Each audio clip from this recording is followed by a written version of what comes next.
this game. Been in this thing for a while. Yeah, yeah, yeah. Been in this thing for a while. Been in this thing for a while. Been in this thing for a while. You don't even know my pain. You can't even match my style. You don't even know this game. Been in this thing for a while. Yeah, yeah, yeah, yeah. Been in this thing for a while. Been in this thing for a while. Yeah.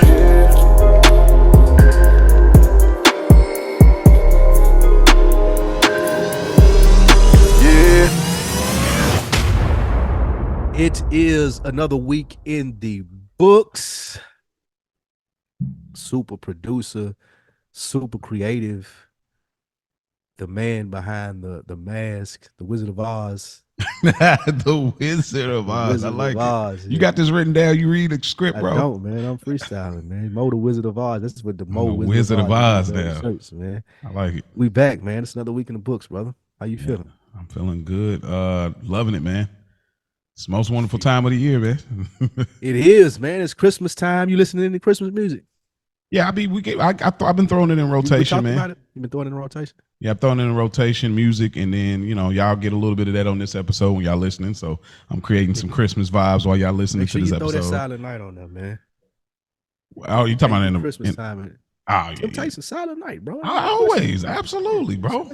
But I mean, my go-to is Let It Snow. That's the immediate, right away. That's your generation. My generation is at that Silent Night, man. That Silent Night. I mean, that's in rotation. Christmas just ain't Christmas without the ones you love, and this Christmas, it's kind of sad, but one of my favorite ones, man. It's kind of sad, but the Emotions. What do the lonely do at Christmas? What do the lonely do? Oh man, that is perfect, though. God, I love that song. It is so good. No particular reason at all, but I do love that song. Anthony Hamilton got a version. It's nice too. Yeah. Yeah, it's amazing, man. Okay, I'm gonna check that one out. out. Hamilton sung the shit out of that, man. So yeah, if you get a chance to check that out, you'll love it. But this is another week in the books, man. We appreciate you guys joining us. It's a holiday episode. We here, man. We're coming off of the streets saying we put a classic out last week, Mo. I guess so. This is ridiculous. I actually listened to the episode.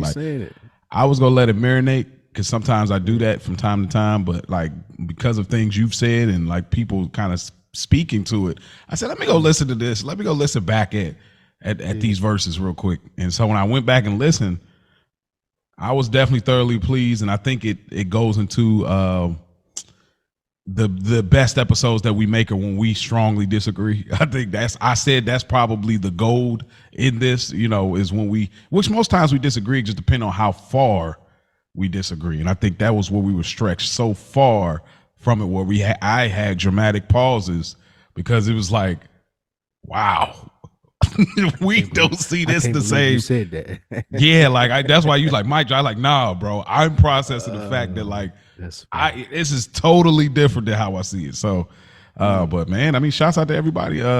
What I call it top three. Yeah. It's hard because there's some more impactful ones. Who am I to judge? Right? Who are you to judge? But that's what this show is about, man. Like you said, we'll get on here, we'll talk, we'll disagree, but it's a safe space for Black men to do what we need to do to continue to progress, continue to be and show up as our best selves, and require out of the people who we love and who we want to see do better, require the same things out of them. One of my favorite things that I've been getting in this feedback, man, is I tell my homeboys who are open-minded enough to get it. Don't just tell your homeboys that I listen to sports podcasts or I listen to rap podcasts. When you tell your homeboy that is going to listen to this and be like, oh, nah, this. What was the last episode talking about? What was the episode before talking about that? No, that's it. Yeah, and that's the community we trying and we're effectively building over here. So we appreciate y'all. Keep doing what y'all do. Again, this is another week in the book, the holiday episode. Mo, what you got to bring us in with this week, man? How you feel? Briefly, I'll just talk about a year later of homework. Bro, last year you got mad at me. I took a page out of your book, bro. You know what I mean? I got it for the best. So I finally watched Spike Lee's favorite Christmas movie, A Wonderful Life. Is it a Christmas movie? It's arguable. However, what? Hey, stop right there, bro. What are we talking? It's like Die Hard, bro. Like, you know how people say it's a Christmas. All right, it's literally at Christmas time. At Christmas, but being a Christmas movie is. I'll give this that because it stayed in the Christmas for half of the movie at least. So, but it's not. But set aside, like, it's an old movie, came out in 1946. At first it started off a little slow, but I watched the remastered version, so it looked really good. The themes there, like, at first I'm like, where the black people, of course, but it's 46. I get it. Get that. It's 1946, bro. Please. Yeah, but I wasn't even necessarily looking like where the black people more so than I was just like, where's the diversity? I don't know what it was. Just something like it's this. I don't know. It's just been my age. But as I got further in the movie, the concept of the main character just always wanting to leave town, but always having a reason to stay back and take care of his father's business or stay because of his wife, and then he would always get disgruntled about it when people got to leave. It spoke volumes to understanding your purpose, understanding you are where you're supposed to be. That was the theme of the whole thing. Like, you are where you're supposed to be. Like, people question, no, you where you're supposed to be. Everything. If you look at, like, small term, like, I look at, this is really stretch, but we applied for a home and I was at the other job at the time. If we had got that home, I would have still been fired at that job. The job I have now, I took a cut. We wouldn't have been able to afford that home. We would have struggled paying for that home. But the fact is, somebody else ended up getting that home. So when we applied for it, we got approved, but somebody snatched it first. So we never did get that home. And so we've been looking since then. Now we finally got approved for home, but it's a lot cheaper and it's just as nice. And I'm in the job I'm at now, so it works perfectly. So it's sometimes these things that come off tragic or challenging for you, you don't always have to look at it like, oh, it's the worst thing. Nah, these things are, I just believe that God is setting it up a certain way. You just don't understand what's going on right now. You just got to be patient with what's going on. Because after the reveal happens, then you're like, dang, all of these, I met this person. I was here at this place. I was there at that time. Dang, it all makes sense now. And it's just a wonderful thing, bro. So it was a good movie, man. I really enjoyed that, man. I see why it's your favorite movie. You can see how that fits my personality. Yeah. I need that movie for grounding sometimes, like what you said. Like, and you hit it the nail on the head as far as just being where you're supposed to be when you're supposed to be there. One of my biggest struggles is, like, without fight with myself internally about, like, man, you shouldn't be having to go through this shit now. Like, you've put in enough work and you've done enough to, like, nigga, why the fuck is this, like you said, you speaking with the house, why is this being rejected, or why wouldn't this process be a lot easier for me? Nigga, I'm at the stage in my life where this shit's supposed to be like nigga, signed, sealed, delivered, and ain't gotta be no questions or doing no extra shit. And it always frustrates me when I run into situations where that's not the case, because I feel like that I put in the work for it. However, who am I to say that? Like you said, like, you need to stop, pay attention to what you got going on, and realize, like, it's work to be done. Keep doing the work. Obstacles, roadblocks, all that shit is going to be in the way. You just got to continue to move forward and do it. That's why I love that movie, in the sense of when he was ready to end it and my man came down and to get him off the bridge and get his wings. Now they almost got me teary-eyed, boy. Bro, that's one of them. I was like, like, look, bro, you don't think, and God, it all ties in, because we're going to talk about with the feedback of this episode. When he was like, I wish I was dead, and then he going to show him, like, okay, if you was dead, here's what was happening. Like, here the things, like, you don't even realize the impact and the waves, the ripples that you making out here in the world. And let me show you why you trying to go jump off a bridge and end yourself because you had a bad day, where you think that you can't get out of this hole that you in. Nah, my nigga, you're gonna get out of the hole, but look at all the other people while you're in this hole that are feeding off of what you're able to give them and tell them. Shout out to the angel. What's his name? George. George gets his wings. George gets his wings every time the bell rings. The angel gets his wings or something like that. Yeah. Shout out to him, man. If y'all ain't seen the one, that is a good movie. It's worth rewatching for sure. I was very skeptical going into that watching it, like, man, this is bullshit. Like you said, what the black people at is old. It's in black and white. Yeah. But it's really, the way they talk. Really, this is probably the hardest part. The way they talk. It's the talk part. Yeah. When I really sit down and watched it and was like locked in one year, I was like, oh, dang, man, this shit fire. Bro, yeah. I love to make that a tradition if I ever have kids and a family and a wife. Absolutely. I'm watching Jingle All the Way this week. I've been letting it marinate. We done watched a few Christmas movies, the Eddie Murphy joint, some other Christmas movies, a new one that I feel like can be in rotation. That's coming up. She just watched it at school, but we're definitely about to watch that within now. Christmas Chronicles. It's on Netflix. It came out in 2018. That's a new one of them joints that I feel everybody should watch. It's gonna be in my rotation for now. Christmas Chronicles. Yeah, Kurt Russell. None of the new joints. Huh? I ain't on none of the new. That's what I'm saying. I wouldn't either. To somebody at work was like, no, it's good. You really like it. Kurt Russell is Santa Claus, but the way he plays Santa is in a realistic realm, but yet it still has a joyfulness. It's a really good movie, bro. I was very satisfied. So I would tell anybody, go check out Christmas Chronicles. It's on Netflix. Chronicles on Netflix. Mm-hmm. I watched it. All right. What else we got? So we had a listener. I don't know if he knew or not that we were going to do this. Do you know who this person is? I don't think so. Okay. I think I have an idea, but I'm not. Okay. Well, let me pull up. Friend of a friend. I have. Okay, that's what I was getting the vibe of. I was definitely like, well, I don't know him for sure. But Reginald, I don't have a direct relationship with him. Don't read this for the government. Don't do him like that. That's the email. Well, you bleeped that little part. I didn't go into the whole. Just say Reggie. You said the whole name. Just bro, he got two names in the email. I didn't even finish the first one. Relax, bro. I'm not a street dude. Dry snitching. Right? Look at him. Like you act like you. That's what I'm trying to tell you. No, I'm just trying to tell you. Don't be reading niggas' whole names online. Okay. You just.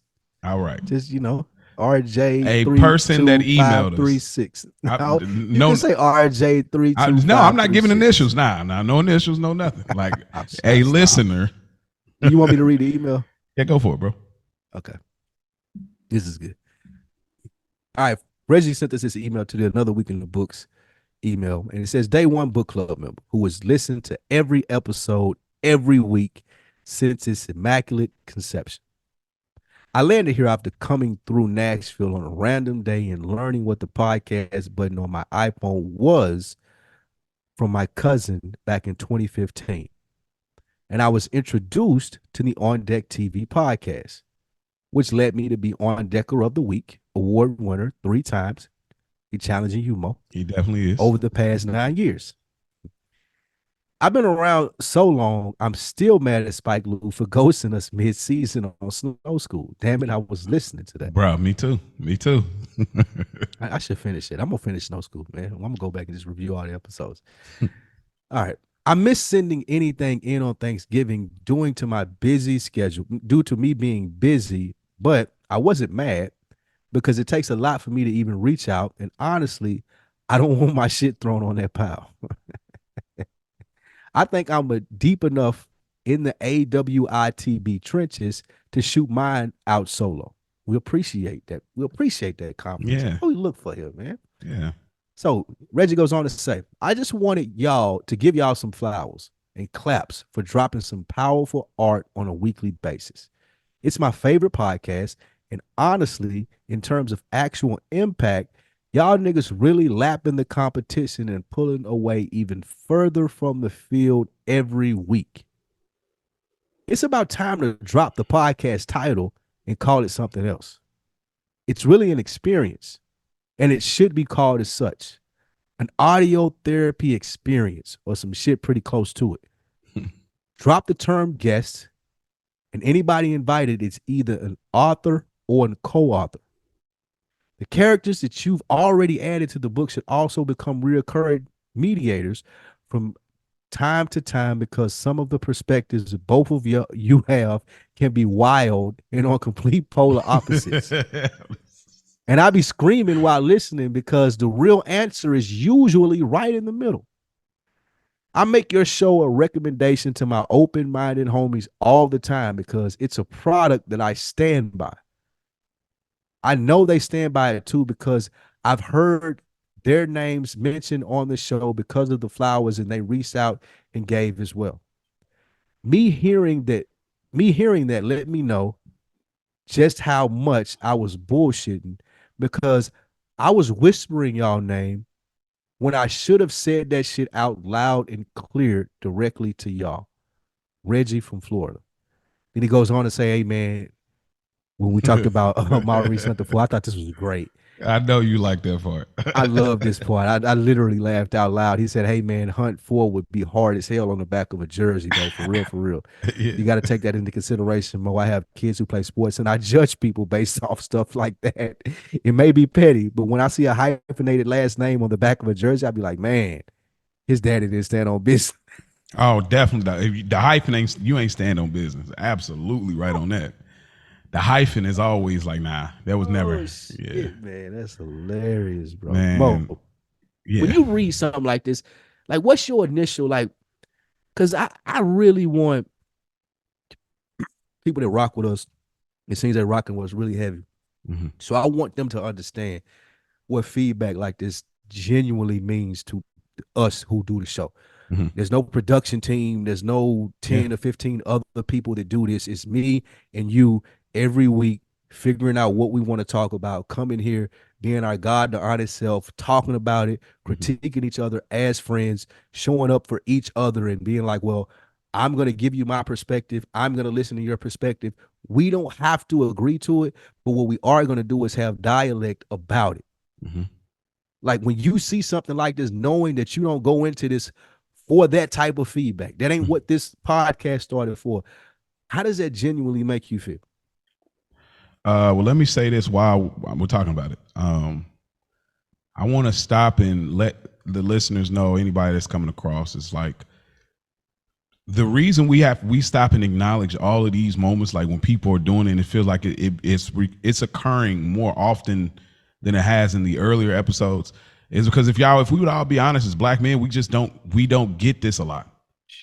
Ever. This is so ever, bro. Like this many first for me, bro. This many black men saying like, "Hey, bro, y'all doing that? Y'all don't understand. That's unfamiliar territory, bro." Like you knew mama was gonna tell you did a good job. That's their job. You might have a cousin that might say, "Hey, bro, you hooping today." Or, "Hey, bro, I seen you. Hey, you got that gear on."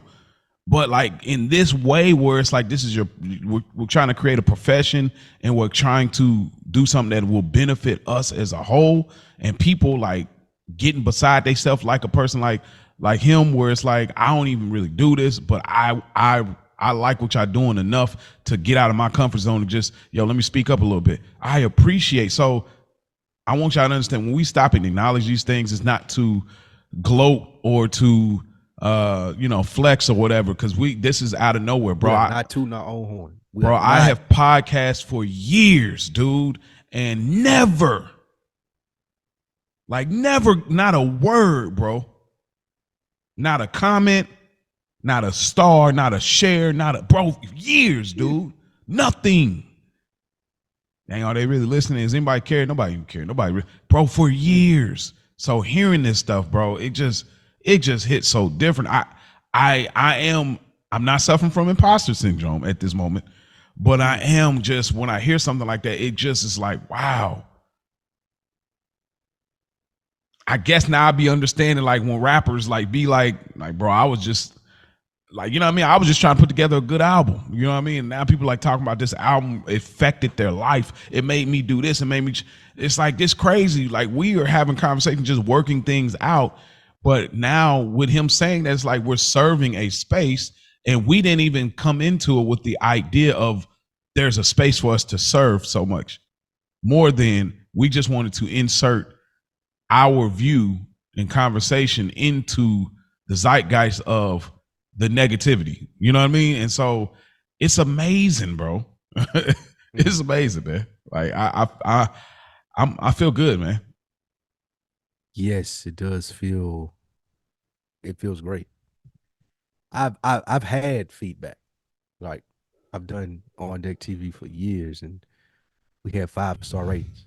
People would always say, "Man, I can't believe the chemistry that you and Animal Brown have," or it sounds like I'm talking to my cousins in the backyard about hip hop. Like, those would, like, I love this show. It's one of my favorite hip hop podcasts. Those would be some of the things that we get in there, and that felt good. That felt really good. But I knew it was because of,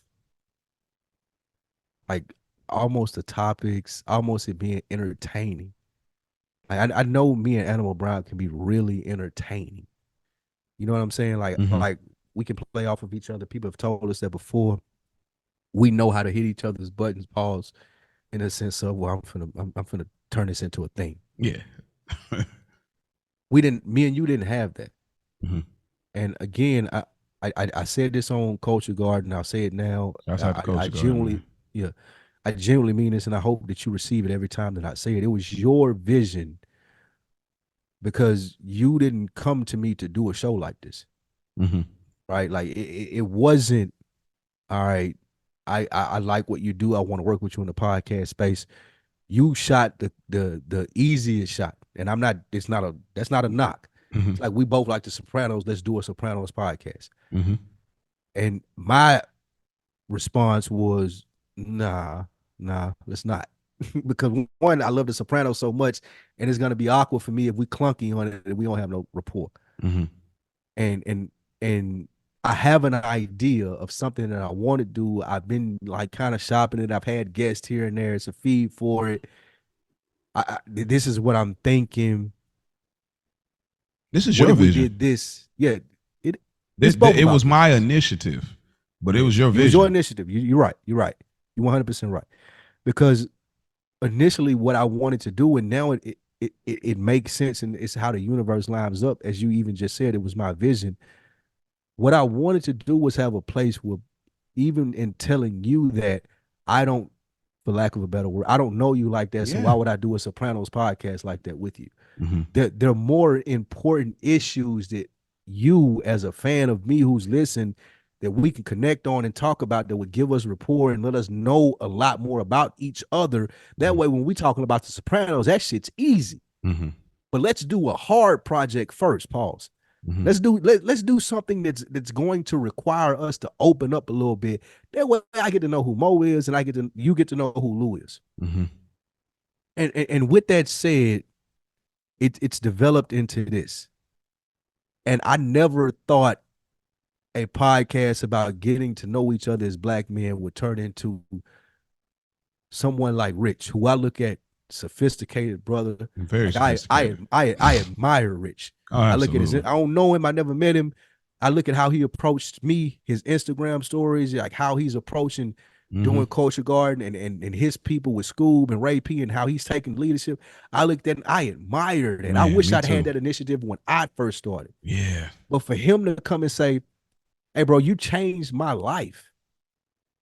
Or a brother like Dro, like, I know he's listening to this. He probably has, or may have, he has no idea like how I look at him, in the sense of like, you're the ideal brother. Like I know what Dro went through to get to the point that he's in his life. And that shit means a lot to me. Cause I seen him go through custody battles and buy houses and do different things to be like, I'm gonna be the man in this situation. So for him to be like, oh, I listened to this episode 3 times. Not just out of pure entertainment value, but also so I could tell you this and give you this feedback and give Mo this feedback. And I know that you guys will keep continuing to build on this. Like when I hear brothers like that say that,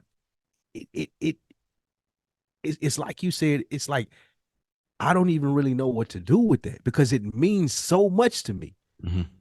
Because those brothers and their opinions and me seeing how accomplished they are in their lives, to be like, I take time out to listen to you on a weekly basis, and I take that shit to heart. Mm-hmm. And I don't just listen to that shit in an entertainment value. I apply that shit to my life. And for me to be like, well, damn, who am I? But y'all niggas who are successful, y'all are striving, y'all are out here in this world, y'all are doing it. Who am I to be someone that you listen to and apply it to your life? Like, what have I done or accomplished, or who am I? You know what it is? You know what I'm saying? It's a lot of times, bro. Like you're the voice to their thoughts. Mm-hmm. That's what it be. Like the things you're saying are the things they're thinking. So what's probably more important, I'd imagine, for anybody listening, of who the messenger is, it's the message. It's, oh no, he's saying exactly what I'm saying. Oh, he hitting on all cylinders, you know? So I I've been thinking about this all day, bro. I mean, since I listened to, I like, and this is gonna be a callback to earlier episodes when I used to, we talked about it before, but like when I used to say like the outcast of podcasts, And this is why I said it then, and now it resonates for me even more. Even though I know you're not a big Outkast fan and all that. I said that because I knew I was more. I've been thinking about that now more since we've gotten that feedback. Yes, because I'm like, bro, I'm like an Andre 3000, and I don't mean this from a big boy Andre talent standpoint. No. See, that's why I want you to understand where I'm coming from. And we're only talking now, but I'm talking ATLians Aquemini. We talk about the peak. Okay. I'm saying from a point where, like, big boy, he player, big boy, the rapper, big boy, like, yo, I connect with him. Yeah, we gonna smoke a little something. We gonna chill. We on some pimp fly stuff. Andre, bro, what is you talking about? This nigga rapping gospel? Is he preaching? Is he what?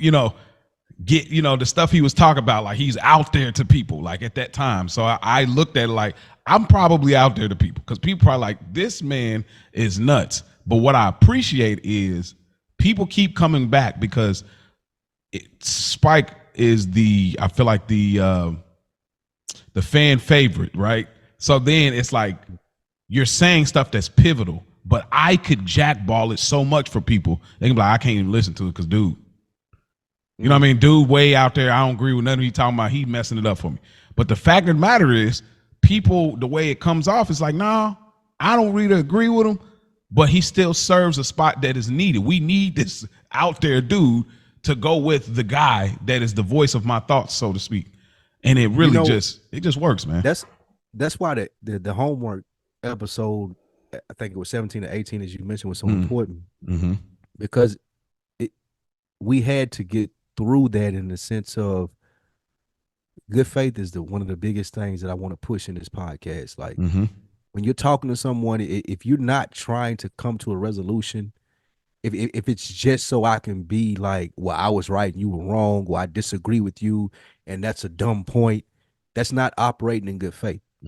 I want people to clearly and fully understand what I mean when I say operating in good faith. Is not it is I'm listening to you, I disagree with you, but we can talk this out and we can go as long as you want to. I'm not going to be disrespectful. You're not going to be disrespectful. One of the most beautiful things about the podcast that we did about the homework and disagreeing was that neither one of us were disrespectful to each other. One, because we don't know each other like that. Like, we can't get on here and be talking wild, like, nigga, fuck, like, you should have did this shit. Like, fuck all of that. That wasn't what it was.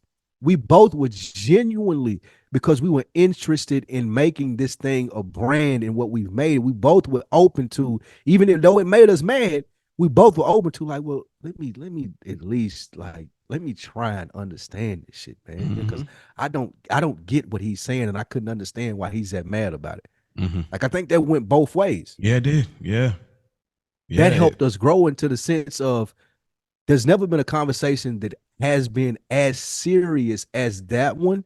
However, there has been conversation where we have disagreed on the same level as that one. But we've matured in this space, and as black men, to be like, well, you know what, bro, I'm gonna let you get that off. I'm gonna go against what we've been taught as youngsters and what we know. And like, if I disagree with a nigga, then it's all out war. It has to be violence or disrespect. It's not that.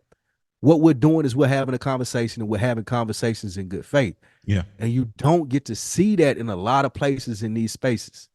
And that's why people are resonating in my opinion, so much. And again, I always want to give you your flowers in being inquisitive, asking questions, being very transparent in, yeah, Lou, okay, it's cool, but I don't know what you're talking about. Yeah.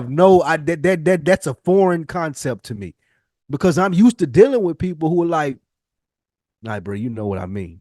Like, don't try to act like you don't, because you came from where I came from. You did a lot of the same shit that I did. We seen a lot of the same shit. So if I'm saying this, I know you know what I mean. If you acting like you don't know what I mean, then it's probably a problem. And that's what we're arguing about. You acting like you don't know what I mean. You and I are not arguing about you acting like you don't know what I mean, or me acting like I don't know what you mean, or we doing this for TV. It's a genuine place for, now I'm really trying to understand where you coming from, bro, because I don't got no homeboys like this. Or I don't know no niggas that are thinking the way that you thinking. Right. So please enlighten me on what you're saying. Yeah. And that's what makes it work. But what I wanted to get to in past all that, and people listen probably like, yeah, nigga, we know all that. That's why right. They tired of it at this point. does this add a certain amount of pressure to coming to do this show to you every week? Like seeing this feedback, knowing that now it's niggas that I respect, niggas who I don't want to see me fail. I want to make sure that I put the best foot forward. They're listening to this. They're engaged. They want it to do well. Does that now add pressure to it versus, we're just doing this to get to know each other? I mean, yeah, there's pressure. There's a little bit of pressure there, you know, because you want to perform, of course. I mean, this is not a performance, but you want to do well. Yeah, there's going to be some pressure there. But what I'm doing going into 2024, Lord willing, is continue to just do what we did. Like when we got to the end of last year, Christmas, it was like, cool, we made it 6 months in. Now we're over a year and a half in, and you know we'll be at the 2-year marker next June or July, I believe. And so we've made some real strides this year. There is pressure, but at the same time, it's like it's not really pressure, because it's like we're just giving you life moments in conversation. Like this is not some overly thought out show, because it never started that way. So it's that kind of. What about from a personal standpoint? Okay, not even like the overly thought out show. So I'll tell you my answer to that question. I'll see if you have anything to respond to it with. I'm not sure how well I am in performing under pressure. Okay. Like I've always said here, like I love being able to be transparent because I know you're not going to judge me for it. Yeah. I grew up around mostly women, like I've always said here. Mm-hmm. So it's different. And as that dude was saying on that clip that we played, you're going to tell your son that it's okay, single mother. You're going to be like, oh, it's okay, babe. You'll get him the next time. Mm-hmm. I grew up around a lot of that. Mm-hmm. From grandmothers, cousins, moms, like, oh, it's cool. Like, okay, that didn't happen, but you'll get it the next time. I've never really been held to a, what's the correct word? Like I'm looking forward to you to perform. I'm not sure how well I perform in that aspect. So now that I'm saying, and I've gave Dro his credit, and I gave Rich his credit, and all the people that listened to it, the email that we just read, now that people are saying like, oh, no, you changed my life. Now Fridays, nigga, when this come on, like, I'm expecting you to be in your bag. Yeah. Like, nigga, like. And then they're like, you mailing it in. You ain't really do like the other like, episode. What was this shit right here that you guys put out just this week? I've never really had that, because even in growing up and being popular and running with a popular crowd, I never was the dude, or there not many dudes where like everybody's dependent on. Yeah. He's like, well, Lou can go off and do his own thing. It's cool. Like, we know Lou, like he ain't, like he's not he's not standing at the front of the charge telling people when and what to do.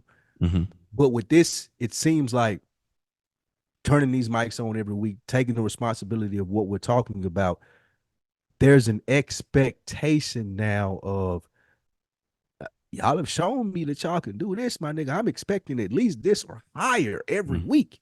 Mm-hmm. And if I don't get it, like, what's the reaction to that? Like, what are niggas gonna say when it started? Like, wait, what if it's 2 or 3 weeks and it's like, this ain't. You get to your 6th album now. You're at your 7th album. Yeah, like now you niggas putting out changed clothes and we like, what the fuck is this? Like, what is this right here? Yeah. And being completely transparent, like, because what this platform is built on, I've never really had that scenario. Like, I've never really had someone to be like, I'm gonna hold you accountable because I know what you can perform up to. I've seen, nigga, I see what Aquemini and AT-Aliens sound like. Don't give me Idlewild, nigga. Mm-hmm. And if you do give me Idlewild, I want to be able to critique you just like I gave you a compliment for ATL and for Aquemini. When you put out Idlewild, I want to be able to tell you about it. I've never really had that in my life. Have you? Yeah, in some fashion form. I can tell you, like, performing under pressure, I've always been concerned and worried about that too. Like, that's where the anxiety of like approaching women and stuff like that, rejection and all those things played a part heavily. What has helped me in pressured moments is really like preaching.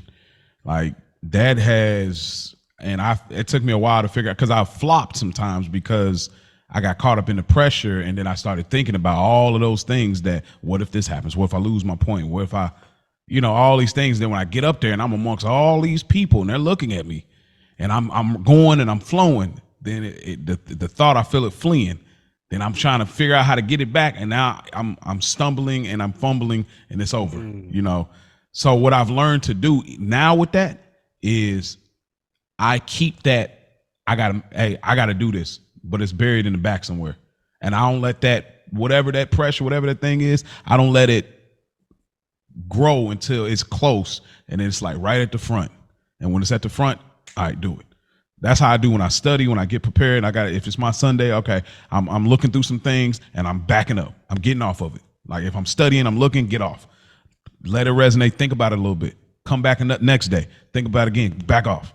Because I realize when I over obsess on something, that's when I'm going to stumble and fall because I'm thinking too hard about it. So I think with something like this for us, it's like know that there's expecting something, have that thought for a moment, Monday, then move on. Because again, two things about this show. Again, this show wasn't some deeply thought out concept that it's become now, for one. For two, this show easily, as great as it is, it could start, it can end great. This show doesn't have to be like, because this show is so much more than a podcast now. It can stop when it's supposed to stop. Like it's like, yo, that's the end of the book. That's the end of the book, bro. Think about that right now. No, but you're right. But that's the reality, though. You have to equip your mind for something like this because this ain't like anything me or you have ever done. So But I think that's part of the question that I'm asking. Mm-hmm. It's not like anything you and I have ever done. However, the feedback that I've gotten from it make me want to dive into it even more. It makes me fall in love to it even more. It makes me want to be that much more transparent and talk about those things that make those people comment and be like, nah, this changed my life. Like now, and it's just my personality thing. Now that I'm seeing that, it's like, oh shit. Like it's like when people start calling Wayne the best rapper alive, like now I gotta act like the best rapper alive. That's true. Yeah. You know what I'm saying? So what I'm trying to figure out is how I will digest the same criticisms as far as the compliments. Like, cause if I have a bad episode, just like I listened to Rich say, man, you did, like I was saying on Culture Garden, Rich sent a paragraph email over about, paragraph text over about the show that I wouldn't have read if it was me and a girl, we was arguing about a relationship. Like that would have been, okay. It would have just been okay, type back, respond. Yeah. But because I am interested in the people that listen to this show, and I've seen the feedback that we've gotten, and it means so much to me now, I'm hanging on to every word of the text message that he sent. Or when Dro tells me, I listened to this show 3 times this week. So now I'm wondering, when I do a bad job, how am I going to take that criticism? Because I would fully expect it. But I've never gotten it before. I've never been in a place where, like you said, grown men are criticizing you and being like, but this ain't really it. Like, how do you bounce back from that? How do you handle those things? And I think that's a thing even beyond Another Week in the Books that we as men deal with. Yeah. Because like I said, I grew up with all women. And most of the times when you fall on your face, they're like, oh, baby, it's going to be okay. You'll get them next time.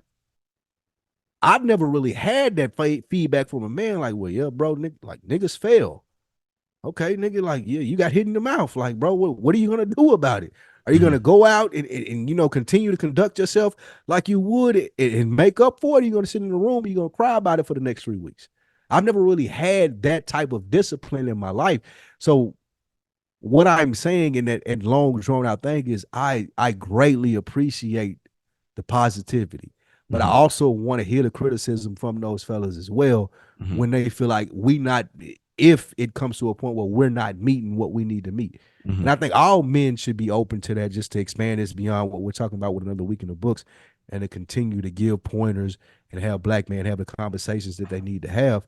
Like, I need people around me that are comfortable telling me like, hey, that wasn't it, bro. And not in the sense of I don't feel like you can do it, because women will tell you that, and you'll feel like I was talking about with my mom in the crease. If it's gonna be on the torn pages of this one, I'm not sure. But like women will tell you that, and they'll make you feel completely defeated. Mm-hmm. But there's a way that another black man can tell you, hey, bro, you're not doing what I know you're capable of. Mm-hmm. And I ain't saying it in the sense of, I'm not saying that I don't think that you can do it. I'm just saying you may have been bullshit. You may have been going through something, but I do want to let you know I'm a fan. I'm a person that fucks with you. I have your best interest in heart. And this week when I was working with you on the trash route, or this week when I was working with you at the sales job, you wasn't up to it, bro. Mm-hmm. I just want to let you know that. But I still love you. And I still fuck. Like, it's hard for us to hear that from a woman and digest it and be like, okay, she still fuck with me, because they so hard. Can no like, longer women can be perform harsh as a man. yeah, like women can be harsh with it, bro. Yeah. But it's a different thing when a homeboy, a father, Mm-hmm. like someone who you feel and look up to, it can be like, hey, bro, that ain't it. And I ain't saying that ain't it, like I don't fuck with you and you offended me to the sense of we ain't gonna talk for a couple of days. I'm just saying I know what you're capable of. Like, and you didn't good, live bro? up to it. You yeah, good? like are you good? And, like, and don't take offense to me asking that either, right, nigga, because like, I've given you the compliments. I've given you right. the flowers, nigga. I let you know that you cold at what you do. Yeah. So when I ask you, are you good? Take that from a genuine sense of you're not living up to the expectations that I have for you. I think, but do I need to help you, or do I need to do something to help you out with that? Like I'm genuinely just getting to a place where I can process that, and I really hope that people feel comfortable with me in doing that as I continue to grow in this space. My bad, go ahead. No, you good. No, everything, I echo those things. I do understand, because it is always like waiting for the shoe to drop, kind of like, dang, there's gonna be somebody that's gonna come through and say something that it might hurt my feelings a little bit, but there could be some truth to it. But the reality situation for me, That's bro, what I'm looking for. The perspective is just different to me. Like when I look at this show, it's like my expectation wasn't what we're doing is not.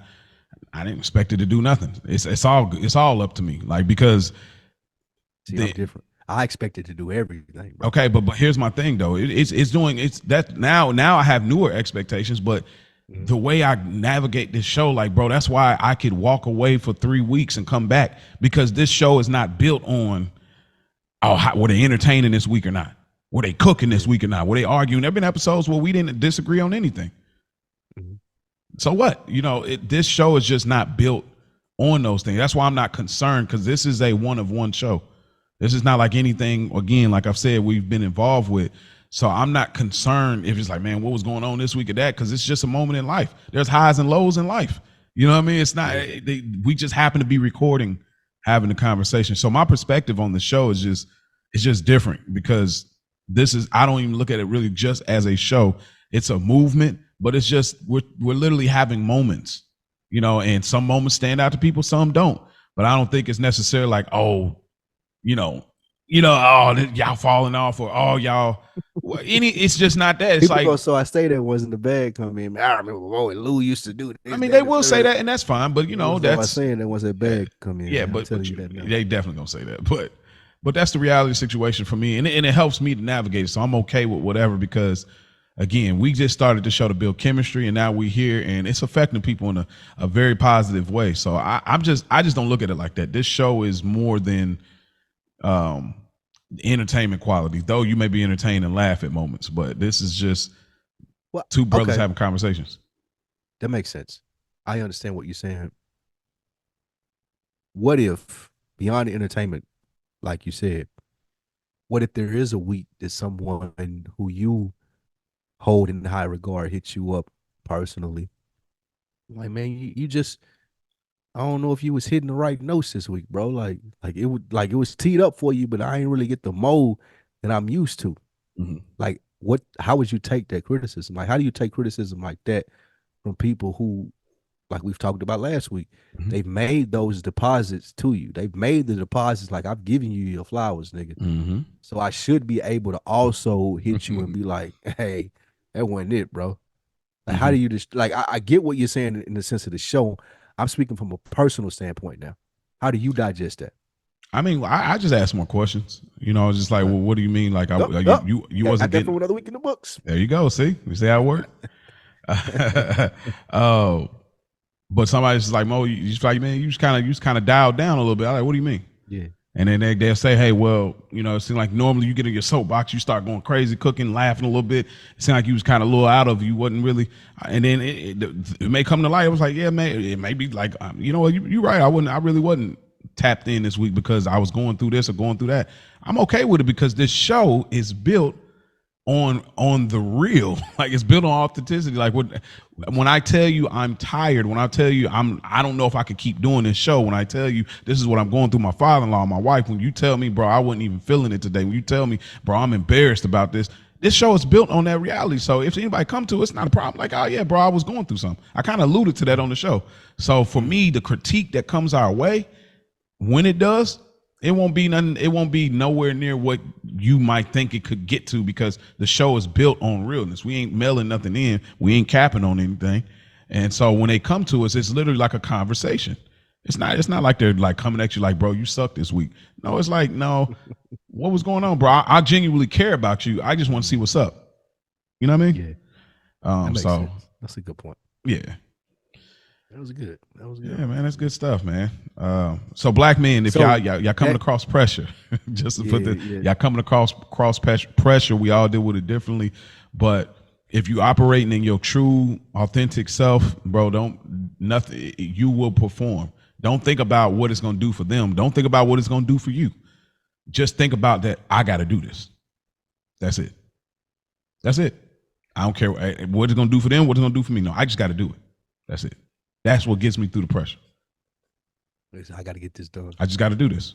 No, nothing else around it. Really good advice, man. What I would say is, for the people that are sending the voice notes, the emails, even the texts from people that I have a personal relationship with, I can't put into words how much that adds a fuel to the fire. Like, I'll be completely transparent and say there are times when I feel like, man, what am I doing? Mm-hmm. Like, I could be allocating a lot of this time towards something else and be like, I know you said last week, Mo, like, what are you sacrificing to do this? Am I quoting you right? Didn't you say that last week? Do you remember that?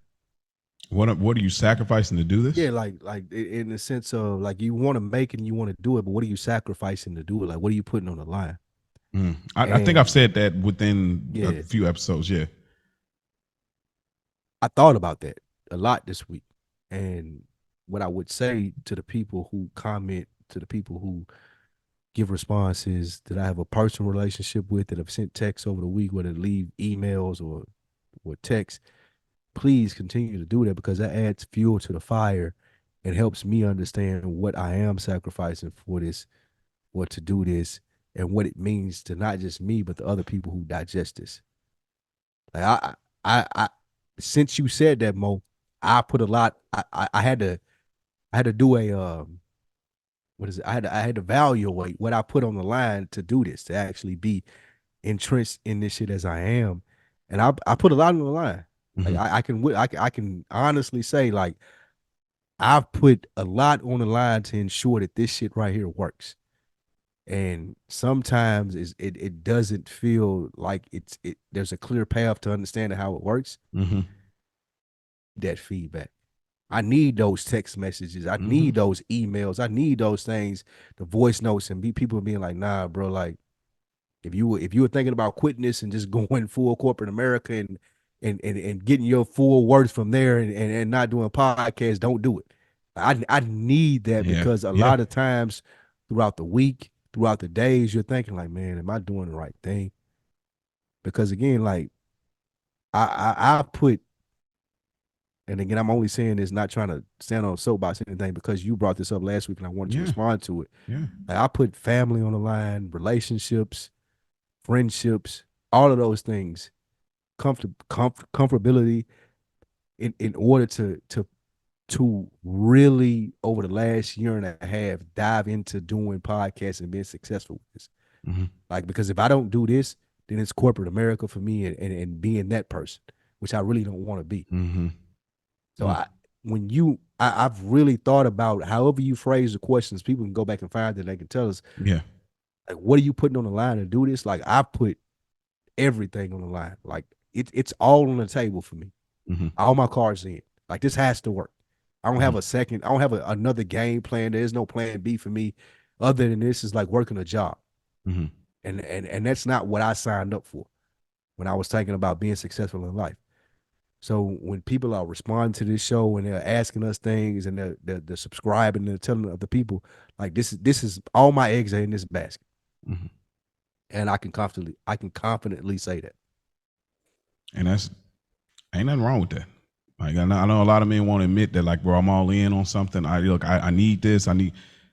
There's nothing wrong with that. You know what I mean? It's like I need this to work, bro. Like there's nothing. Gotta work. This has to work for me. Has to work. And I understand. I mean, you've been doing this for longer than us, as Rick spoke to on Culture Garden. So it's like, that's why I'm like, bro, hey, any people they hit me up or whatever, like with the this, I was on Spike's side. I heard, hey, he's the guy. Like I told you, I'm the number 2. I'm good with that. I'm coming right behind. We're gonna drop my album after. You know what I mean? I am good with that. You put the hours in, bro, and you deserve to. But that's what makes this work, though. Even your mindset is saying that's what makes this work. It's not it's not a competition thing. It's not I have to be here quicker than him in that thing. And like again, what I always commend you for, like you're not skeptical of me as a person.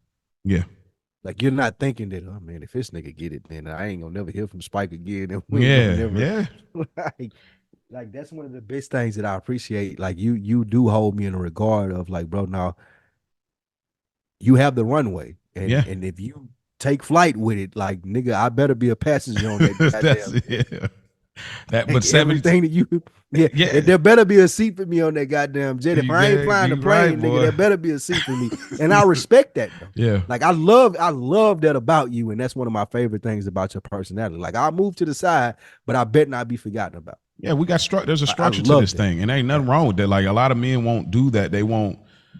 I didn't get to talk about that last week on Pippen Ain't Easy as far as the teamwork element, using obviously Scottie Pippen as the reference of like, hey, yo, I'm good enough to probably be the number 1 elsewhere, but I'm okay with the number 2, and I do really well in that spot, and I'm needed. And without me, these things wouldn't happen either. So that's kind of what I was trying to allude to with that title last week. So even with here, I know it's supposed to be a Christmas episode, but we really giving y'all Players Ball Outcast style Christmas episode right here. But so absolutely, bro, I'm cool with that. Know your role, know yourself, know your worth. You know what I'm saying? So I am cool with it. I don't look at anything that we're doing or anything another black brother of mine, Rich, or any of those that are listening, whoever where you at, if you're working at a job, I don't look at it like because you're doing this makes me less than. You got to have that. It's cliche, but you got to have self-worth. And if you can't find self-worth, you need to take a time to do inventory. I found my self-worth first in my work because I wasn't confident. I spoke about it on Culture Garden. Y'all hear that at some point, but I didn't feel self-worth, confident in my look, confident in my smarts, confident in my abilities. Like I had some confidence, but then I would always come across somebody better. If I'm this nice looking dark skinned dude and there was this dude look even better, or this dude dress even better, or this person even smoother, or this person even smarter, or this person, I would always be in a room with somebody similar but better. And so I didn't have that self-worth and confidence. Now I'm at that point, I have self-worth because I believe in the work that I've been blessed to be able to do. Now the work that I'm doing stuff, and I'm setting us apart. I'm setting myself apart in the things that I do. I'm like, I'm making this so individualistic, you can't match that. And even if it's great or it's not great to the masses, I'm dope because you can't match it. You know what I mean? So with that being said, I have no problem. Spike, do you? You know what I mean? You go first because, bro, I'm locked in on who I am. I'm locked in on my role. I'm good. You know what I mean? No pun intended. But I'm locked in. So, man, I'm good with this, man. This space. Make this space what it is. 100%. Yeah. We had Jonathan Majors on the rundown, but I ain't really. You got. I'm sorry, I just thought about the Dave Chappelle. What's that? They's doing a draft, and it's like the color draft. Yeah, the color draft. The Asian people drafted Tiger Woods, Goodbye Fried Chicken, Hello Fried Rice. And like, what's this all? And he's lost all his endorsement deals. Damn, that's got to be tough. Like, I just thought about that. Not to make light of the situation. It's just kind of something that kind of came to mind. But that's something we can speak about on another episode, obviously. Yeah, I don't really care too much. I ain't even gonna hold you. Yeah, but we can It is what it is. I say that in both senses. Like he got what he. This gonna sound harsh, but he got what he deserved, and he, like, I mean, what do you expect in that situation? So, again, another episode we can talk about that. It's Christmas, Mo. Yeah, it's a Wonderful Life? Question mark. That's what we're talking about. So, in order to kick off the Christmas episode, you was a little negative. I had to change the title of this and everything. Like it was, are we like? It was a lot of. To me, it came off as negativity towards Christmas. Okay. So I really wanted to understand what you meant with your original title and some of the questions that you had for this. It doesn't seem like that you're a fan of the holiday. Would I be off in saying that? No, I am a fan of the holiday. I just wanted to take a different spin on it. Like we did this last year. So like you had a question on there that you asked me last year and I took it off. You asked it. Yeah, I was like, bro, you asked me this already. Like, so I took that off. I was like, no, you good. I mean, it happens. It's been a year. But I actually the past probably 2 to 3 years, I finally turned that corner of stop being negative about Christmas. And Dro had brought up something when we had him on 2 or 3 episodes back. And he was just talking about, like, you know, he alluded to how people were just going crazy, spending all their money on these man-made holidays. And I said, that might be an episode in itself. So I'm into Christmas. I'm into it. Like, I mean, I don't get into like I said, Santa Claus and all of the deep stuff, but I'm not the person that's going to be like, hey, you know what? And another thing, like, I'm not going to be that guy. However, I just wanted to ask some questions for people that may feel contrary to what we may feel about Christmas. We love it. We're fond of it. And we find enjoyment and childlike joy. So it's like, but some people don't necessarily feel that. And so I wanted to speak to, maybe we can try to see where they're coming from, see from that perspective. So that was more of the take, not so much trying to be negative, but, you know. Okay. I'm open for it. I'm open for what you had to say about it. So go. Okay. So let's start here. When Christmas is coming, yep, what is your spirit? What is your energy? What is your mentality when it's on the way? You start to get to Thanksgiving is coming, Thanksgiving is up, and you know, okay, now it's time for Christmas. What is your energy towards it at this point in time?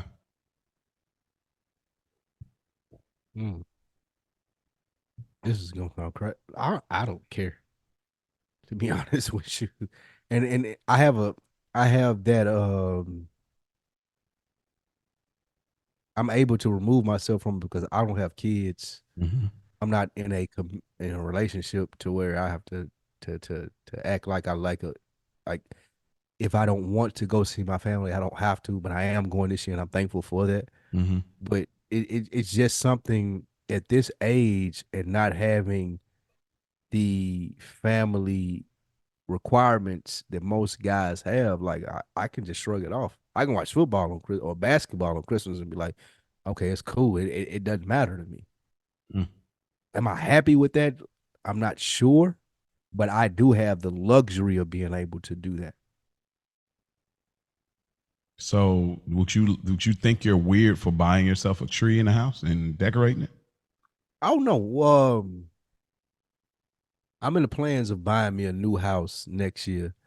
I'm going to celebrate, like, even with, if I'm in a relationship, I have kids, anything, I will decorate, have a tree. I will respect the holiday in the sense of, I just like being in the Christmas spirit. I remember what it meant to me as a youngster. I remember how special it made me feel as an only child to a single mother, and how she put on for me for Christmas, and we'll get into about the Christmas gifts and shit. Like, I remember those feelings, bro. So I would still want to duplicate that, even the slightest sense of having a tree in the house, once I get the setup that I want set up. But yeah, having a tree without kids, without a girl or a wife, or being in a committed relationship, I would still do that. Yes. Okay. Would you? Okay. Absolutely. Like, yeah. If your wife and kid one day, you would still do it? Yeah, I would. Yep. Because right now we don't even have this ultra committed tree. It's a 6 foot, so it's not this crazy what tree. You want? Like a 12 foot? I would like I want to go stupid with it. Like I'm at that point now. I'm starting to really embrace it now. I'm like, you really want to do the home. I want to really New York Christmas. Yeah, I'm starting to build towards it because, and it can go more into it because, like, I used to be kind of a Scrooge or a Grinch about it. Yeah, because this is not going to be a shocker, but like my money management when it came time of year to do gifts and stuff like that, I just wasn't good about it because I'm just not a good like gift giver.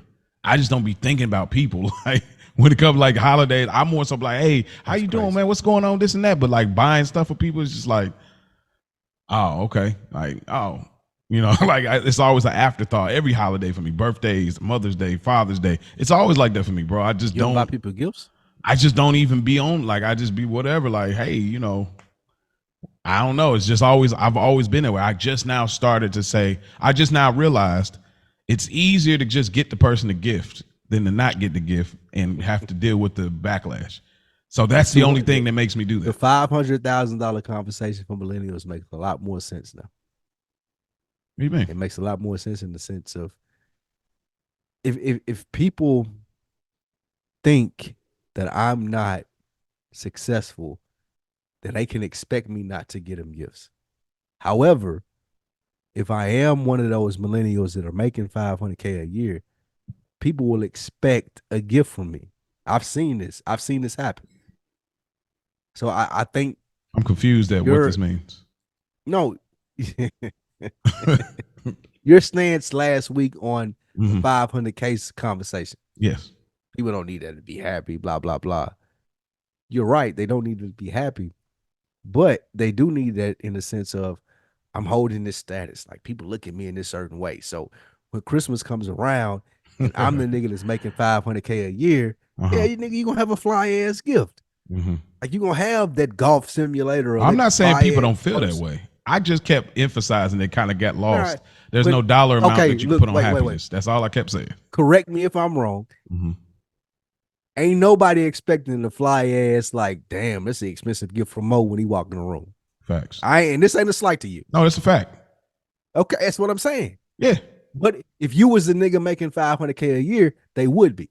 Because I feel like that you would be the type of nigga that would be like, nah, I got it. I know what they like. I'm gonna spend on what they like. I'm gonna make sure that they good because I'm Mo. I like to make people make sure that, you know what I'm saying, that they in their bag. So if you was the nigga making $500K as a millennial, you would be the nigga that spends good on Christmas gifts. Being that you're not, like, you're like, this shit don't matter. I don't even know, bro. I still don't know because I just don't even like. Really? I mean, just again, like. So you're telling me if you previously, if you had a frivolous amount to spend, you wouldn't do it for the people that you fucked with? No, I would still give people a gift, but it's just like I don't think that I would be like, oh, now I got the money. I'm excited. Let's go get it. Oh, I'm about to. I look at you like that, Mo. I'm telling you. Like, I don't think so, bro. Because I'm just not a gift person. There was a thing like let me paint a scenario for you. If there was a thing where we were doing this and a motherfucker came through and they were like, you know what? I love Culture Garden. I love Another Week in the Books. I'm gonna give y'all a couple $1 million to do this over the next couple of years. Okay. And me, you, and Rich planned a Christmas party, and all our loved ones were there, and you had a couple million in the bank. You would get rich. Not even no money out. You would give Rich. You would give me. It would be a pretty dope present. Am I wrong? It would be something that you thought about, and tell me if I'm wrong, because that's the type of show that this is. It would be something that you, as Mo, you thought about. These are niggas that I fuck with. I got the money to do it. I know what they like. I'm gonna buy them some shit that'll damn near blow their mind. Am I wrong? I could see that. Okay, that's all I'm saying. But again, that's gonna be once. No. I ain't asking for it. That's what I'm saying. Like for me, like I had times where I'm like, oh, I got the fly gift. I've had a time where I was like, oh, I nailed this one. But it's like consistently year after year doing this.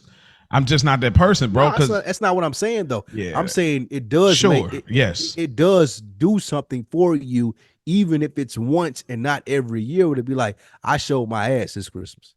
Sure. I mean, like dude, niggas that I fucked with, I got them they shit. I got my wife. her shit, a big ass ring, big bling.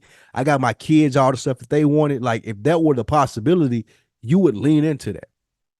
Yes, at least once. And yes, okay, that's what I want to, for people that may have still misunderstood last They week. got that. Because people seem to always, I don't know why. This is why I'm glad we have this show, because I've went my whole life misunderstood. This has been my journey. Like, this is why Hilarious. people would be mind blown when they would have conversations and get past the layers of small talk and be like, whoa, huh? Like, yeah. But anyway, I would do this if I had money. Yeah, I would do these things. All I was driving home is that, like, you just can't put a dollar amount on happiness. Can you make yourself happy having some money from time to time? Absolutely. Yeah, I'm gonna get the big dog. The big dog. Yeah, I'm gonna have fun. I'm gonna be smiling. I'm gonna be happy for that moment. However, there's just not a dollar amount on that. You know what I mean? That's all I say. You can't say, oh, 500,000. Okay, I blow the 500. Then what? That's it. That's fair. But sure, I would do that. I'll get the fly gift. Exactly. That's all my point. My only point was that. Yeah, you would do it. But we all would do it if we had the opportunity to do it. Yeah, once if I could buy you a whatever Rolex watch, and you're like, what? God damn, like nigga, like yeah, I would do that. Yeah, not even in the sense of I'm trying to feel good about myself, but you deserve that. And if I'm in the position to show you that if I'm in a position to be like I can do this because I know how hard he works, I know what he does. Hey, here it goes, and I know I'm gonna get it back on the back end. Like yes, absolutely, I would do that. Yeah, so like, I would do that. I just, like I said, I'm just not big into and it's not because I don't have money like that, or I got a lot of money or whatever. I mean, nobody really knows obviously my financial status, but I just ain't huge into it. But my spirit has changed towards it from being kind of grumpy to getting into it, because I just started to realize, like I said, okay, for the gift part of it is like just get people a gift, so I don't have to, like I said, people instead of trying to argue, make your point, because I just sometimes, like I say, I just be feeling like it's like I can do this or I just don't have to do this, but I'm not a slave to this. Like I don't have to do anything. I don't care who you are. That's how I always felt about it. Like I love you, but I don't care. Like I don't have to get you nothing, but I'll do it because I'd rather give it to you than to actually, okay, this is where I'm coming from. So, however, my spirit is changing because I'm like, now I'm at that point, get the gift out the way. Boom, got it. I don't care if it's 1 million of them, it's 2 of them, whatever. Get it out the way. Boom, it's over. Now I ain't got to think about none of that. Let's focus on the music now. Let's focus on the movies. Let's focus on the hot chocolate. Let's focus on the funny stuff. Like, let's take the focus off the gift. That's what has turned my spirit and energy around when it comes to the Christmas season now. Get the focus off the gifts, because that was the stress part. You know what I mean? For me, it's like, oh, what do I get? What do I not? We're not doing that with everybody. Now, mom, dad, sending you money. Boom. There you go. Bow. Done. Got your money. Boom. Got it. Whoever over there, got it. You know what I mean? And then, like, that's really it. Mom, dad, boom. Siblings, they know what it is because they, my sister got her own, my nephew and we over here, of course. So we all got that understanding. It's just like wife, kid, boom, boom. So get the gift out of the way. Focus in on the other stuff. So, do you think people overdo it during the holidays? I don't mean like just the specific gift, but like the energy that they carry with it instead of actually embracing what it's really about. No, I think that people really,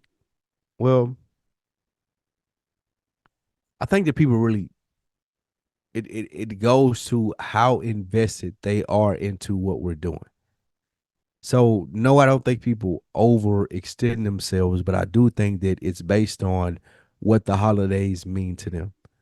So, if I'm a person who takes a lot into the gifts that I give to another person, if I'm a person who takes a lot into the gifts that I receive from the person, yeah, I want to make sure I do the best so I get the best. That's okay. But what I feel like the holidays is all about is, again, I'm older. I'm not in the same situation as a lot of people. It's about who can I spend the time with. I have time off work. I can travel potentially. There's a lot of different things that I'm able to do around this time of year where corporations and people are a lot more lenient than they usually are. So how can I allocate that time towards my mom? my family, my cousins, my dad, all of these people who mean a lot to me. It ain't got shit to do with gifts. It ain't got shit to do with, oh, you look at the holidays this way and I look at the holidays that way. How can I sit right here with you and like what you and I were talking about earlier? We watch A Wonderful Life. We talk about it. We drink eggnog. We have a nice dinner or a nice breakfast. And that registering with me more so than anything else is going on in the world. I know one of the biggest things for me around the holiday times, my grandma passed maybe 3 years ago. It was right before the holidays, right when COVID hit. We used to go over our house every holiday and listen to like old school Christmas music, Temptation, Silent Night, all of those things. And now that she's not here, that's the thing where I'm like, damn, man, I really miss that. It's not the gifts that I got as a kid. It's not the trips that I went on when I was older and I was in a relationship and we decided this is our tradition. We're going to go to these different places during the holidays. The thing that I miss the most is just going to sit at my grandma's house and like listening to old Christmas music, listening to her talk about my mom when she was young, or my uncles or my cousins when they were young. That's the most important thing. Like that's the thing that I miss the most that can never be replaced because she's gone. Like that registers with me the most. And it seems like everything else that I do is just trying to replace that. Yeah. Like even I had a tradition when I was in a relationship. Okay, we're going to go to these different Caribbean countries every year around Christmas time. We're going to make sure we're around a beach and we're in bathing suits and getting massages and it's dope. And that was cool. I loved it. But it still didn't replace being around my family, sitting, looking at a Christmas tree, listening to the Temptation Silent Night. Like nothing ever was able to replace that. Can I ask you a question? Yep. How much it cost to be with your family this year? That during them time? Oh, a flight. That's it. Did it cost like more now, to do that? Because I'm leaving tomorrow. I'm leaving tomorrow to go see it's a flight. It's a flight. Yeah, but what I'm saying is it's less than a flight to the Caribbean and the hotel. Yes, you're right. Okay, so tying it back to last week again, it's just this is all. See how the flip it happens for both of us. It's just that nuance as far as the money conversation because it's like what I was saying is basically essentially what you're saying right here in this moment. Yeah. But man, that's beautiful, man. That is so heartwarming when you say that because I remember my fondest memories is my mom and my dad, they were together. When they finally got back together when I was 13 and my mom they're cooking up food like it was Thanksgiving all over again. Cook a whole nother. My daddy still does this, and they were together. And so it was me, my brother, and sister. We in the house. We young teenagers, or teens and preteen, and we would play the radio. And we always listen to the Christmas mix, and of course you're gonna hear that dan dan dan dan dan dan dan dan dan. You know, you're gonna hear that Run DMC. And so we getting into it, and there was one year, I don't know if I've shared it here, but one year we kept calling the radio. My sister got through. We had it on cassette. My daddy used to record mixes so often. We actually caught her, and she had the little voice like, I don't remember what 106.5. It's like, what you want us to play, little girl? And she's like, can y'all play Let It Snow? And that's probably why that stuck with me. It's like, all right, where's your favorite station? Did they play Let It? So like that, and then like my daddy, like there was this year he kept making jokes about I could still do a cartwheel. You know, when you're young, you think your parents are so old. Like, you know, you're so old, you can't do athletic things. And so I remember we finally, like, we used to have a camera, and we finally, like, we didn't get it on camera, but yeah, we did get it on camera. He did a cartwheel, and we thought that was so funny. It was like, dang, Dad did a cartwheel, bro. It was like right in front of the tree.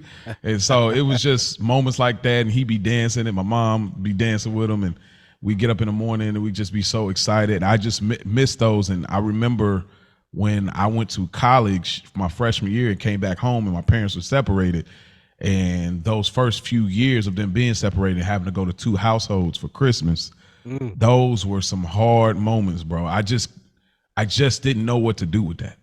Two Christmas trees and this over here. Make sure you go to your dad. Make sure your mom. That was a hard balance. And then they're talking about each other. And then they're not there now. They're good now. But like they're talking about each other. Then it's like, are you spending too much time over there or over here? Or there's more to do over here than it is over there. This is a cooler hanging spot than this is. You know, and it was just so far from my childlike thing. So I probably carried that into my adulthood. I probably still had a little grumpiness and disgruntlement. That's why you got a little resentment towards Christmas. And so I just now snapped out of that. That makes sense. Yeah. That was a nice talking point. You brought that out of me, Spike. Thank you for sharing that memory with your grandma and family, man. That was absolutely, man. Yeah. That's all I've ever had. I don't think I've ever. I think I spent one Christmas with my dad and his family. One, maybe out of 40 years of living like that. You remember it at all? Yeah. I think if I'm not mistaken, I went over his sister's house. He was there, and you know, his family, separate from my family, was there, and you know, I hung out with them for a while. Of course, my mom was like, "Yeah, I don't know if you want to do this, but you don't already know him." But yeah, like it was. Did you feel like okay. Lost in there, like strange, like I don't know these people? I think, man, I may have been like 9 or 10 years old, maybe 11, so, yeah, or old at the max 11. But what it was like is supposedly these people are on the other side of people who care about me as far as my dad. So I'm gonna see what it's like. I remember playing with my cousin and, you know, eating food and just being there hanging out with his part of the family, but it never really felt like I'm supposed to be here just because I didn't have that connection with him. Like my connection always was with my mom's side of the family. And the one Christmas that I do remember like hanging out with his side of the family, I was like, all right, I'm ready to go.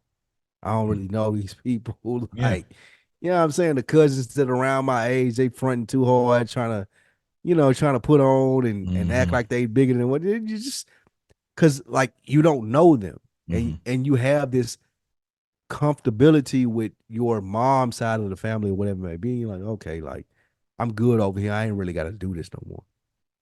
Let me ask you. Oh, I don't know if I really bounce back from that, but go ahead. What are you about to say? No, go ahead. What do you mean?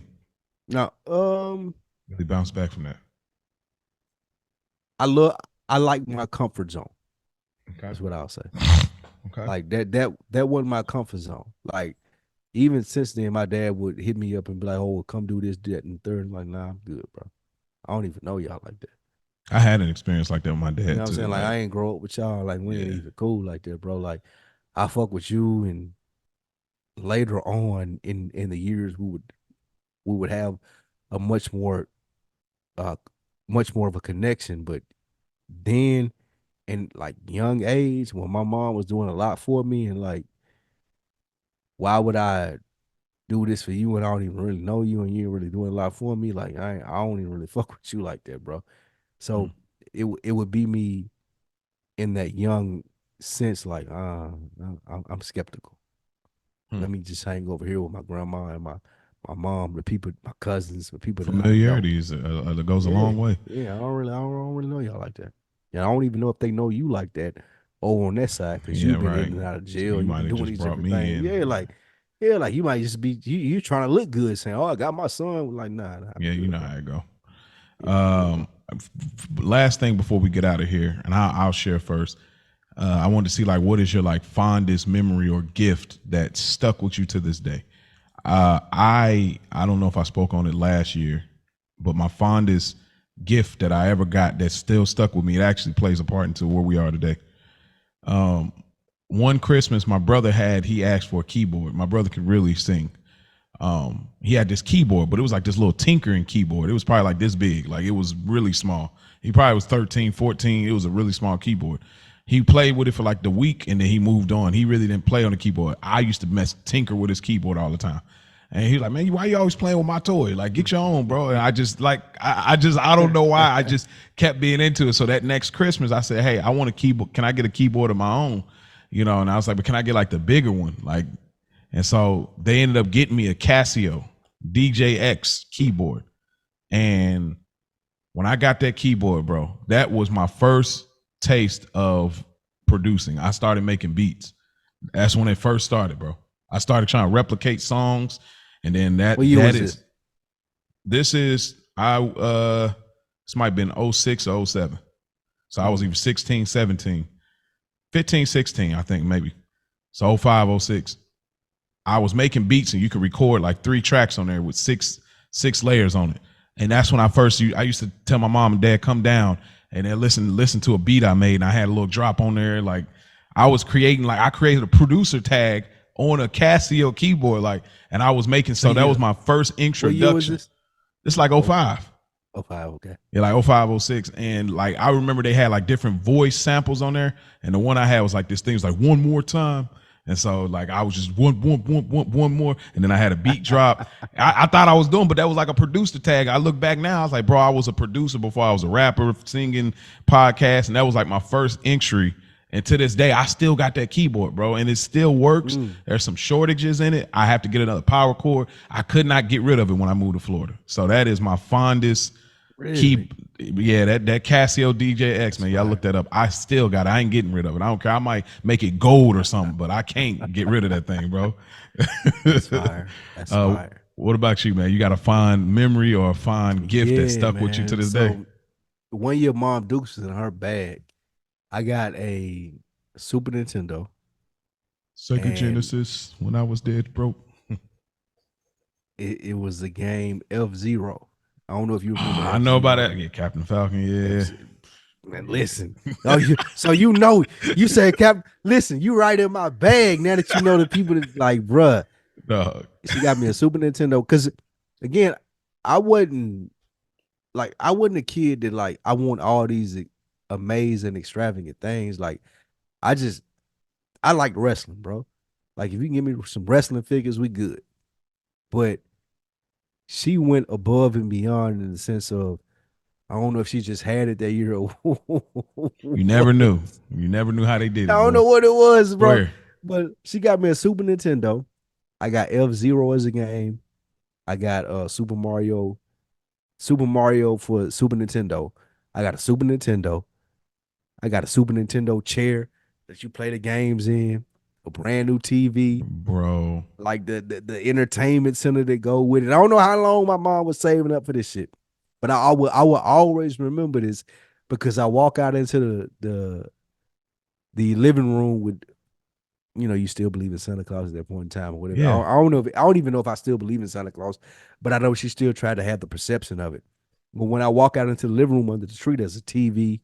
I got a brand new TV, a Super Nintendo, F-Zero, Super Mario Brothers, the gamer chair to go with it. So like all of that, like I was so amazed because I didn't ask for none of that shit though. All I asked for was like basic shit, like wrestling shit, wrestling Superman. But she went above and beyond, being a single mother, only son. Like I'm gonna put my foot in. I'm gonna put my foot in it this year, man. And I would never forget that Christmas, like playing in that little Nintendo chair. I played F-Zero, bro, for hours amongst hours. Yeah, like that was my shit. I beat the game damn near probably with every one of the racers in F-Zero. And Super Mario, of course, we know what that did. Yeah, but it was just a sense of I never thought that. Excuse me, not never thought. I always knew that my mom would be able to come through for me when I needed her. There's never been a doubt in my mind. She's never let me down in that sense. But I always remembered that Christmas in the sense of I never asked for any of that stuff. I didn't ask for a Super Nintendo or a Nintendo chair or a brand new TV or any of that shit. But it was just a sense of maybe she had a great year, whatever she was doing. I don't know. But I got all of that shit and I walked out of my bedroom and I was completely like to the floor. Like this shit, like this is amazing. Bro, I remember literally like we used to have this tradition where we would go over my cousin's house or my grandmother's house after we opened our presents individually for Christmas, and we would, you know, go have breakfast amongst each other as a family. I remember, like, I'm ready to go home. I got a Super Nintendo at the crib, a brand new TV at the crib. I got F-Zero at the crib. Like, I'm trying to go play this. Mm-hmm. And that was probably one of my favorite Christmas ever because I never expected that. I didn't ask for it. I didn't want any surprised. of that. True, genuinely surprised. Like, oh, you did your thing. I don't know what it took to get it. I'm just happy that I got it, but I would never forget it. I'm 40 years old and they're talking about this was probably when I was 9, 10 years old, bro. And I still remember it. I remember the chair sitting in the living room and the TV. And I remember opening the Nintendo game system like, oh, shit. And like I remember that vividly. Which one is it? Is it the one with the flip thing and going that way, or is it the one on top? For what? The Nintendo. Which one is it? It was the Super Nintendo. Oh, so the one on top with the the cartridge on the top. Okay. You put the game in top and you press it to turn it on. Yeah. Okay. It was a Super Nintendo. You're tough. Okay. But yeah, wow. Super Nintendo, Mario, like I remember playing the F-Zero for days on end, bro. Ain't that crazy? Like a game that's simple back then, but it's like it was just so fascinating. Bro, it was so fast. I was fascinated. And it was some CDs too. I can't remember what CDs it was. It was some shit that I asked for, but she definitely had the CDs there. And it was a whole stereo system and all that shit she got for me. Like, that was my favorite Christmas ever. I've never forgotten that. Stereo system, out to Mama TV, Spike out there, man. Game system, like all that shit, bro. Yeah, absolutely, bro. That was my favorite Christmas ever. I'd never forgotten that. Yeah, man, that stuff stick with you, man. And you still gaming to this day, right? Facts. I still play Madden and all this shit. There it is, man. Man, we really thank y'all for tuning in, man. Truly, it's been the most wonderful time of year, and it's been a wonderful year for us thus far. I don't know if we're gonna have an episode next week or not. Maybe we will just do like the rest of corporate America. Maybe we won't. Who knows? Y'all hit us up. Y'all want us to come back for another one? We definitely will next week. But Spike, what you got? Tuck if we don't make it up. Yeah, we definitely got some stuff in the tuck. Spike, where can they find you, man? Everything on hold, man. Everything on hold. It's like hold. You said, corporate America. Yeah, that's what I like. People doing podcast stuff around this time of year, man. So I appreciate you guys tapping in. Go check out the back catalogs. There's a lot of good stuff there. A lot of good earner stuff, a lot of good on deck stuff, a lot of good another week in the book stuff, frames per second, DeadEnd Sports. Go check out all the back catalogs. We got you taken care of. Top of the year, we hitting this like we never lost. Yeah, that part. What you got for us, Mo? I just say hit us up. Another week in the books on Instagram. We're very accessible. We can definitely be reached. So y'all can hit us up there. Y'all can hit us up on the email, just as one of our listeners, Brother Reggie, did. So y'all can hit us up there, awitb2022@gmail.com. Y'all can also hit us up on the phone number, man, 470-318-5034, 470-318-5034. Text message, voice note. We told y'all any time of year. Y'all ain't gotta wait. You know what I mean? You can throw your 2 cents in whenever, or if you want to just hear our opinion on something, absolutely drop some bars, man. So we really appreciate y'all. Hope y'all have a Merry Christmas with y'all family, man. Absolutely. Yep.